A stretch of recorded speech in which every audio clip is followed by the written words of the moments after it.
تائی جان نے در پردہ اسے موعد سے پیسے لینے کو کہا، مگر وہ اس کا کوئی بھی احسان لینے کی روادار نہیں تھی۔ خیر ابھی تو ضرورت نہیں، واپسی پر لے لوں گی، وہ باعجلت کہتی نکل گئی تو لب بھیجتے ہوئے موعد نے اپنا والیٹ جیب میں ڈال لیا تھا۔ ایک تو یہ لڑکی میری سمجھ میں نہیں آتی، ہوا کے گھوڑے پر سوار رہتی ہے۔ چچی جان نے اس کی پلیٹ میں بچا کچا پراٹھا اور انڈا دیکھتے ہوئے ناگواری سے کہا۔ تائی جان نے ہمیشہ کی طرح انہیں تسلی دی، ابھی پڑھائی میں مصروف ہے، فارغ ہوگی تو ٹھیک ہو جائے گی۔ اوکے جی، میں چلتا ہوں پھر۔ انس اٹھ کھڑا ہوا تھا۔ موعد نے بھی اس کی تقلید کی تھی۔ سبھی وہ موعد کے کیمرے والی ریل کا کیا بنا؟ عماد بھائی نے اسے ہماری کتنی ہی تصویریں بنائی تھیں۔ چھت پر ٹہلتے ہوئے زوہا کو یاد آیا تھا، سبھی تصویریں دھل کے آ گئی تھیں، ایک موعد والی ہی ریل کا پتہ نہیں چلا تھا۔ وجدان دھلوا کے لایا تو تھا، موعد بھائی کے پاس ہی ہوں گی، میں نے پوچھا ہی نہیں۔ صبا کو بھی ابھی خیال آیا تھا، وہ ہے بھی لینس والا کیمرہ، بہت اچھا رزلٹ آیا ہوگا ہماری تصویروں کا، جاؤ ذرا پتہ کر کے تو آؤ، زوہا نے کہا تو وہ صاف کوئی سے بولی، میں تو اتنی مشکلوں سے سیڑھیاں طے کر کے اوپر آئی ہوں، اگر تمہیں اتنا ہی شوق ہے تو تم لے آؤ، بہت بدتمیز ہو تم۔ زوہا چڑ گئی تھی، یوں بھی ابھی تو شاید وہ گھر بھی نہیں۔ صبا نے کہا تو دفتن اس کی آنکھیں چمک اٹھی، یعنی اچھا موقع ہے اس کے کمرے سے تصویریں اڑانے کا؟ جی نہیں، یہی ایک موقع نہیں ہے ان کے کمرے میں جانے کا، صبا نے فہمائشی انداز میں کہا تھا، تم یہاں اپنی اسمارٹنیس کے 100 چکر پورے کرو، میں ابھی ایک کامیاب ڈاکہ مار کے آتی ہوں، وہ بولی تو صبا نے اسے روکنا چاہا۔ موعد بھائی خفا ہوں گے زوئی، وہ پہلے کب مجھ سے راضی تھے، تھوڑا سا خفا اور ہو لینے دو، وہ لاپرواہی سے کہتی سیڑھیاں اترتی گئی۔ صبا اس کی ہٹ دھرمی پر سانس بھر کے رہ گئی۔ بہت احتیاط سے موعد کے کمرے کا دروازہ کھول کر اندر جھانک کر اس نے موعد کی غیر موجودگی کا اندازہ کرنا چاہا تو باتھ روم کا بند دروازہ اور شاور چلنے کی آواز اس کی امیدوں پر پانی پھیر گئی۔ یقیناً باتھ روم میں تھا اور شاور لے رہا تھا۔ جلدی جلدی چیک کر لیتی ہوں، یہ کون سا اتنی جلدی باہر آنے والا ہے۔ اندر داخل ہو کر آہستگی سے دروازہ بند کرتے ہوئے اس نے سوچا، پھر کمرے کے وسط میں کھڑے ہو کر اندازہ چاہا کہ اس نے البم کہاں رکھی ہوگی۔ سب سے پہلے اس نے سائڈ ٹیبل کی دراز کھولی، مگر اس میں اس کے ضروری کاغذات اور فائلوں کے علاوہ اور کچھ بھی نہیں تھا۔ کہاں ہو سکتی ہیں؟ وہ الجھی تھی، پھر کچھ سوچ کر اس کے دیوار کی الماریوں کی طرف بڑھی۔ ناک گھماتے ہوئے اس کا ہاتھ ٹھٹکا تھا۔ اس طرح بغیر اجازت کسی کے کمرے میں آنا، یوں تلاشیاں لیتے پھرنا یقیناً اخلاقیات کے خلاف تھا۔ میں کون سا کچھ چرانے آئی ہوں، بس البم لے کر جاؤں گی، خود کو تسلی دیتے ہوئے ذرا تھپک کر اس نے الماری کھول لی، دراز چیک کی مگر ناکامی ہوئی۔ لاکر چیک کرنے کا تو کوئی ارادہ نہیں تھا، مگر لاکر میں چابی لگی دیکھ کر بے اختیار ہی اس نے لاک کھول دیا تھا۔ اس نے احتیاط سے ہینڈل گھما کر لاکر کا دروازہ کھولا تو وہاں نہ صرف البم بلکہ ایک خوبصورت سی ڈائری رکھی ہوئی تھی۔ اس کا ارادہ صرف البم اٹھانے کا تھا، مگر برا ہو اس متجسس طبیع کا جو عقل پر غالب ہو گئی۔ کیا پتہ کسی نے گفٹ ہی کی ہو اور موصوف اس میں اپنے دل کی باتیں لکھتے ہوں۔ بہت احتیاط کے ساتھ اس نے نیلی جلد والی ڈائری اٹھا کر کھولی تھی۔ پہلے ہی صفحے پر موعد کی لکھائی خوبصورتی سے بکھری ہوئی تھی۔ میری زندگی میں ایک کتاب ہے، ایک چراغ ہے، ایک خواب ہے اور تم ہو۔ یہ کتاب و خواب کے درمیان جو منزلیں ہیں، میں چاہتا ہوں تمہارے ساتھ سفر کروں۔ وہی کل اساسہ زندگی ہے، اس کو زیادہ سفر کروں۔ میرے دل کے زیادہ جوش خبر پہ بے جز تمہارے کبھی کسی کا گزر نہ ہو، مگر اس طرح کہ تمہیں بھی اس کی خبر نہ ہو۔ او ہو، اس کے ہونٹوں پر بے ساختہ سی مسکراہٹ پھیلی تھی۔ اس نے صفحہ پلٹ کر آگے پڑھنے کی کوشش کی، مگر فقط اس نظم کے بعد ڈائری کے باقی صفحہ خالی تھے۔ تبھی ڈائری کے صفحات میں سے کوئی کاغذ پھسل کر نیچے گرا تو وہ چونک کر دیکھنے لگی۔ یہ کوئی تصویر تھی جو آندھی پڑی تھی۔ ایک سنسنی آمیز احساس میں گھر کر اس نے نیچے بیٹھتے ہوئے بے اختیار تصویر اٹھانی چاہی، تبھی کسی نے ایک دم سے اس کے کلائی کو بہت سختی سے تھام لیا تو وہ تھرا کر رہ گئی۔ معید حسن کو سامنے دیکھ کر رہی سہی جان بھی ہوا ہو گئی۔ یہ کیا بےہودگی ہے؟ وہ گرایا تھا۔ بلو لائننگ والے نائٹ ڈریس میں ملبوس وہ یقیناً شاور لے کر نکلتے ہی نگاہ پڑنے پر زوہا کی طرف لپکا تھا۔ میں یہ کچھ خوف تھا تو شرمندگی بھی حد سے سوا تھی۔ گھبراہٹ کے مارے کوئی بہانہ بھی تو نہیں سوچا تھا؟ شرم نہیں آتی تمہیں ایسی حرکت کرتے ہوئے؟ معید نے غصے سے کہتے ہوئے اس کی کلائی کو جھٹکا دیا تو اس کی سخت گرفت میں کتنی ہی چوڑیاں ٹوٹ گئیں جو یقیناً اس کی کلائی میں بھی چبھی تھی۔ میں یہ البم لینے آئی تھی۔ کلائی زخمی ہونے سے زیادہ شرمندگی کے مارے اسے رونے آنے لگا تھا۔ میری اجازت کے بغیر تم نے میری الماری کو ہاتھ بھی کیوں لگایا؟ اتنی بھی سینس نہیں ہے تمہیں؟ وہ مشال ہو رہا تھا۔ سوری۔ اس کی آنکھیں نم ہونے لگیں۔ بہت آسان کام ہے تمہارے لیے کچھ بھی کر کے ایکسکیوز کر لینا، وہ طنزیہ لہجے میں کہہ رہا تھا۔ وہ کیا کہتی؟ اتنی اہانت کے بعد اور کہا بھی کیا جا سکتا تھا؟ بالکل چوروں کی طرح رنگے ہاتھوں پکڑے گئی تھی۔ میں تو صرف یہ، اس نے روندے ہوئے لہجے میں اپنی صفائی پیش کرنے کی کوشش کی تھی۔ وہ اس کی بات کاٹ کر سختی سے برے لہجے میں بولا، گیٹ آؤٹ، اور آئندہ کبھی ایسی فضول حرکت کی تو۔ وہ بات ادھوری چھوڑ کر لب بھیج کر رہ گیا تھا۔ اس نے کسمسا کر اپنی کلائی چھڑانا چاہی تو معید نے اپنی گرفت چھوڑ دی۔ چوڑیوں کے کتنے ٹکڑے کارپیٹ پر بکھر گئے۔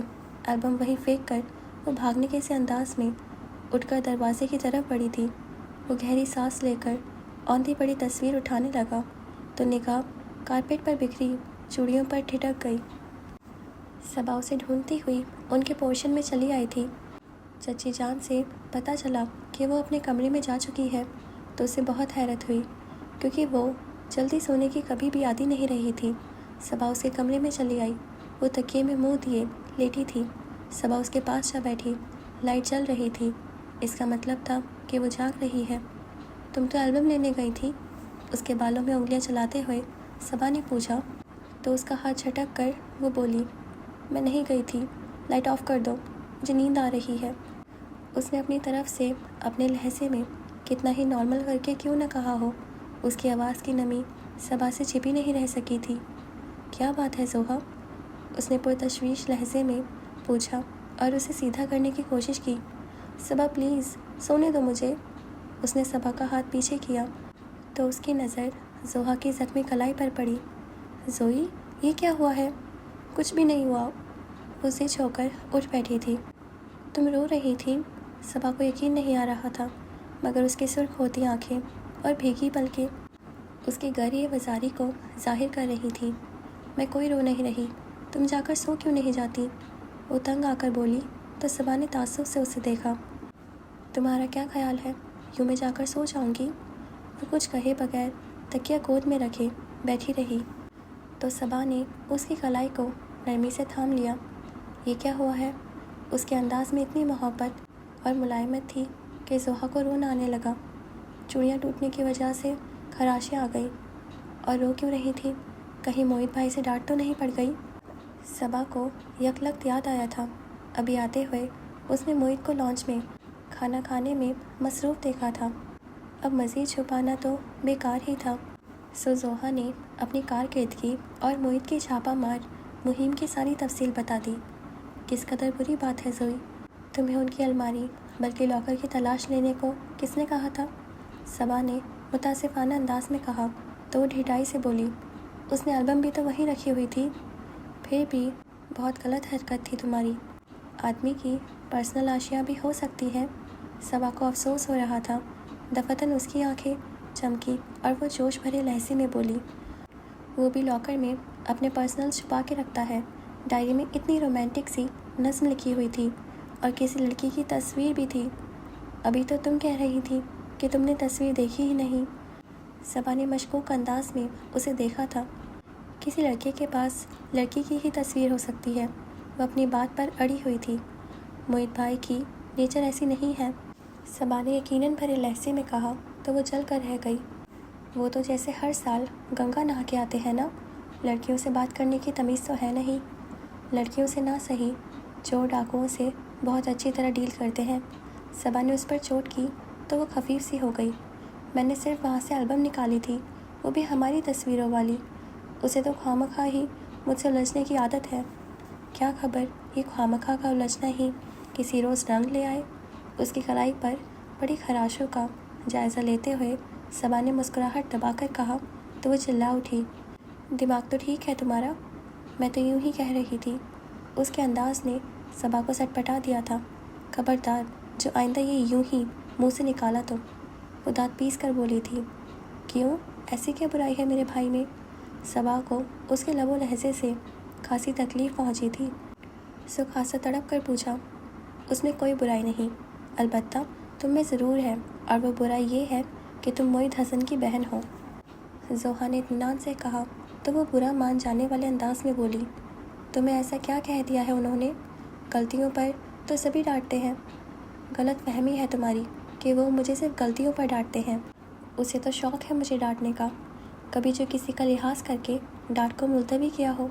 زوہا سخت برگشتہ ہو رہی تھی، پھر قطعی انداز میں بولی، اور تم دیکھ لینا، یہ جو تمہارا گھننا میسنا بھائی ہے نا، اس نے ضرور کہیں نہ کہیں بہت زبردست سا چکر چلا رکھا ہوگا۔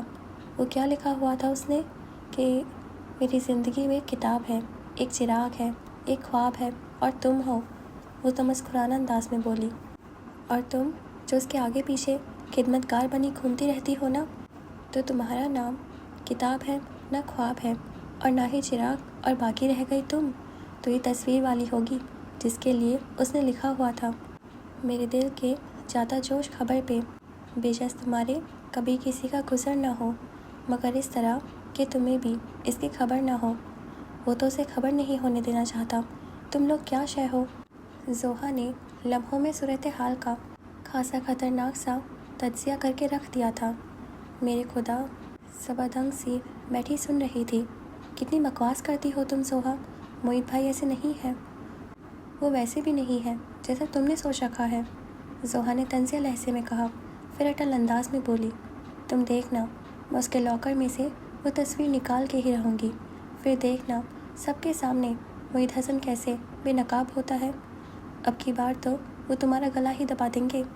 صبا نے اسے ڈرانے کی کوشش کی، مگر وہ اپنی کلائی سے اٹھتی ٹیسوں کو نظر انداز کرتے ہوئے شاعرانہ انداز میں بولی، باطل سے ڈرنے والے اے آسمان ہم نہیں، 100 بار لے چکا ہے تو امتحان ہمارا۔ اب بس کرو اور ان خراشوں پر کریم لگا لو، لگ رہا ہے زہر سر چڑھ کر بول رہا ہے۔ صبا نے چڑھ کر کہا تھا، مگر وہ واقعی معید کی پول کھولنے سے متعلق پلان کر رہی تھی۔ ابھی کچھ دیر پہلے والی شرمندگی اور خوف اڑن چھو ہو گیا تھا۔ اس کا ارادہ ایک مرتبہ پھر سے معید کے لاکر کو کھولنے کا تھا۔ یونیورسٹی سے باہر آتے ہی اس کی نگاہوں نے گزشتہ دن کی طرح کسی دل پسند چہرے کی تلاش میں ادھر ادھر بھٹکنا شروع کر دیا۔ وہ پورے ایک ہفتے کے بعد یونیورسٹی آئی تھی، مگر کل بھی وہ کہیں دکھائی نہیں دیا تھا، اور آج بھی اس کی نگاہیں مایوس ہو کر پلٹنے لگی تھیں کہ درخت سے ٹیک لگائے بہت تحمل سے کھڑے عمر کاظمی نے اس کی تمام تر توجہ سمیٹ لی۔ وہ بے اختیار اس کی طرف پڑی تھی۔ کس قدر بدتمیز ہو تم عمر، میں تو اتنے دنوں کے بعد کسی بہت اچھی ملاقات کا سوچ کر آیا تھا، اور تم نے آتے ہی اسرائیلی حملہ شروع کر دیا۔ دھوپ کی شدت سے سرخ ہوتی رنگت کے ساتھ وہ مسکراتا ہوا اچھا لگ رہا تھا۔ زوہا نے اسے گھور کر دیکھا۔ کل کہاں تھے تم؟ تمہیں پتا تھا کہ کل میں یونیورسٹی آ رہی ہوں؟ سوری یار، وہ سر کھجا کر بولا، پھر اسے دیکھتے ہوئے ہنس دیا۔ خود بھی تو ایک ہفتے کی چھٹیاں گزار کے آ رہی ہو، میں تو صرف ایک ہی دن نہیں آیا۔ وہ ایک طرف کو چل پڑا تو وہ بھی درختوں کی ٹھنڈی گھنی چھاؤں میں اس کی ہم قدم ہو گئی۔ عمر کاظمی کے ساتھ یوں بے وجہ چلنا بھی اس کی ساری تھکن لمحوں میں مٹا دیتا تھا۔ فنکشن کیسا رہا؟ وہ پوچھ رہا تھا۔ زوہا کے ہونٹوں پر مسکراہٹ بکھر گئی۔ بہت زبردست، بہت مزہ آیا۔ میں نہیں تھا، پھر بھی۔ وہ امتحان لینے والے انداز پر اتر آیا تو زوہا نے تنک کر کہا، ہاں تم نہیں تھے، پھر بھی۔ یہ ویلیو ہے تمہاری عمر کاظمی؟ سر جھٹک کر وہ متاسفانہ انداز میں بولا تو زوہا کو ہنسی آ گئی۔ تم بتاؤ، اتنے دنوں میں میرے بغیر تمہیں کتنا مزہ آیا ہے؟ اس کے پوچھنے پر وہ چپ سا ہو گیا، پھر مدھم سے انداز میں بولا، مجھے تو خود زندگی مزہ چکھانے پر تلی ہوئی ہے زوہا، میں کیا زندگی کا مزہ چکھوں گا؟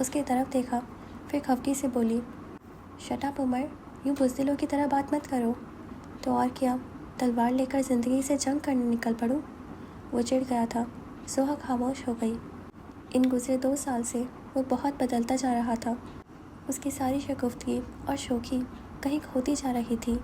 بلند و بانگ دعوے دم توڑ رہے تھے اور شکستگی و تھکن اس کے وجود کا گھراو کر رہی تھی۔ تمہارے انٹرویو کا کیا بنا؟ ضحیٰ نے پوچھا تو وہ پینٹ کی جیبوں میں ہاتھ ڈالے ٹھوکر سے پتھر اڑاتے ہوئے بے دلی سے بولا، وہی جو پہلے بنتا رہا ہے۔ وہ خاموش ہو گئی، تب وہ قدرے شگفتہ لہجے میں بولا، دعا کرو ضحیٰ، مجھے اچھی سی جاب مل جائے تاکہ میں اپنی دونوں بہنوں کی شادیاں کر کے فرض ادا کر سکوں۔ 2 اور تیسری بہن؟ وہ حیران ہوئی تھی کیونکہ عمر کی 3 بہنیں تھیں، ایک اس سے بڑی اور 2 سے چھوٹی تھی۔ تیسری کی شادی ہم دونوں مل کر کریں گے، وہ اطمینان سے کہہ کر اس کی طرف دیکھنے لگا۔ اس کی بات کا مفہوم سمجھ کر اس کی رنگت میں مزید سرخیاں کھلنے لگی تھیں۔ میں تو بہت دعا کرتی ہوں تمہارے لیے عمر کہ جلدی سے تمہیں اچھی سی جاب مل جائے۔ اس کی توجہ اپنی طرف سے ہٹانے کی خاطر وہ بولی تھی، اوہو، یعنی جلدی سے میں اپنے فرائض سے نپٹوں اور تم میرا سر کھانے میرے گھر آ جاؤ۔ وہ ابھی بھی شوخی کے موڈ میں تھا۔ اچھا، بدتمیزی مت کرو، پتہ ہے نا روڈ پر لڑکیوں سے چھیڑخانی کرنے والوں کا کیا انجام ہوتا ہے؟ وہ فوراً رکھائی سے بولی، ساتھ ہی دھمکا بھی دیا تو وہ ہنس دیا۔ پھر گرمی کی شدت سے سرخ پڑتی اس کی رنگت دیکھ کر دل کو تعصب نے آ گھیرا تو وہ رک گیا۔ تم پوائنٹ پکڑو اور گھر چلی جاؤ، بہت گرمی ہو رہی ہے۔ کوئی گرمی نہیں ہے، ضحیٰ نے بدستور چلتے ہوئے طمانینت سے کہا، پھر ہلکی سی مسکراہٹ کے ساتھ بولی، تمہارے ساتھ ان درختوں کی چھاؤں میں چلنا بہت اچھا لگتا ہے۔ میرے راستوں میں تو کڑی دھوپ کا سفر ہے ضحیٰ، یہ چھاؤں تو فقط وہاں تک ہے۔ اس نے دل گرفتگی سے مسکراتے ہوئے درختوں کے قریب الختم قطار کی طرف اشارہ کیا، جہاں سے آگے ہر طرف کو تپتی سلگتی جھلسا دینے والی دھوپ نے ڈھانپ رکھا تھا۔ عمر، کبھی تو خوش ہونے اور خوش کرنے والی بات کر لیا کرو، 2 منٹ میں بندے کو فرش پر پٹک دیتے ہو۔ وہ برا مان گئی تھی، بندے کو اپنی اوقات ہی میں رہنا چاہیے، عرش پر خدا ہی کی ذات اچھی لگتی ہے۔ وہ بدمزہ انداز میں کہتا اسے چڑھا گیا، عرش پہ کون جا رہا ہے، مگر ہواؤں میں توڑ سکتے ہیں نا۔ اس کی بچکانہ سی خواہش پر عمر نے بامشکل اپنے کہے کو ہنسی میں ڈھالا تھا، پھر اسے چھیڑنے والے انداز میں بولا، تمہیں تو میری صاف گوئی اور پریکٹیکل ہونا اچھا لگتا ہے، کبھی کبھار افسانیوں باتوں سے بھی دل کو بہلا لینا چاہیے عمر کاظمی، زندگی سہل لگنے لگتی ہے۔ وہ جل کر بولی تھی۔ اوکے جی، تو ہمارا یہ ایپیسوڈ یہیں پہ ختم ہوتا ہے۔ تو آج کے ایپیسوڈ میں کیا کیا ہوا؟ اوکے، انس نے ان کو بات کرنے کے لیے کہا تھا۔ خیر، یہ تو سب کی ایک خواہش ہوتی ہے، اب پتہ نہیں وہ پوری ہوتی یا نہیں ہوتی، یہ دیکھتے ہیں آگے۔ اور ضحیٰ کے ساتھ جو ہوا، خیر وہ چوڑیاں ٹوٹنے کا مجھے کافی برا لگا، بٹ وہ اس کو بھی غصہ آ گیا تھا۔ آپ کو کیا لگتا ہے وہ تصویر کس کی ہوگی؟ مطلب اس کے کسی دوست کی یا واقعی کسی لڑکی کی ہوگی یا پتہ نہیں، خیر دیکھتے ہیں آگے۔ اور اچھا، تو ضحیٰ کسی کو پسند کرتی ہے؟ اوکے، تو کیا لگتا ہے آپ کو کہ یہ کیا مطلب کوئی فراڈ ہی نکلے گا یا کیا پتہ نہیں یہ ڈچ کرے گا؟ چلیے دیکھتے ہیں آگے کیا ہوتا ہے۔ تب تک کے لیے آپ ہمارے چینل کو سبسکرائب کر دیجیے اور ہمارے انسٹا اکاؤنٹ کو فالو کر لیجیے اور اپنا خیال رکھیے گا۔ اب ہم آپ سے کل ملیں گے۔ خدا حافظ۔